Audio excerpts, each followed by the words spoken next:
नमस्कार, मी पंजाब डक हवामान अभ्यासक. आज आहे 27 ऑगस्ट 2024. आपण शेतकऱ्याला सांगितलं होतं की राज्यामध्ये उत्तर महाराष्ट्राकडे खूप पाऊस पडणार. तसा पाऊस खूप झाला आणि गुजरातला सांगितलं की महाप्रलय होईल. तर गुजरातला देखील आणखीन जवळपास 30 तारखेपर्यंत खूप पाऊस पडणार आहे. म्हणून ही गुजरातला जर नातेवाईक असेल तर त्यांना ही बातमी त्यांना सांगा.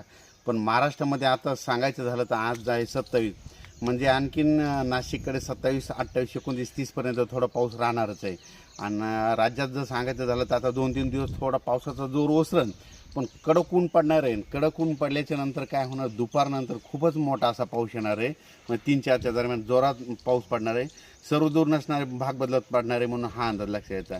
राज्यात सांगायचं झालं तर आपण एक अंदाज सांगितला होता की 1 सप्टेंबरनंतर 1 सप्टेंबरपर्यंत जायकवाडी धरण 50% भरल. तर तुम्हाला एक सगळ्या शेतकऱ्याला आनंदाची बातमी सांगतो की जायकवाडी धरण म्हणजे आजच्या आता या टायमाला म्हणजे 11 वाजले तर जवळपास 56% झालं आहे, म्हणजे 56% भरलं.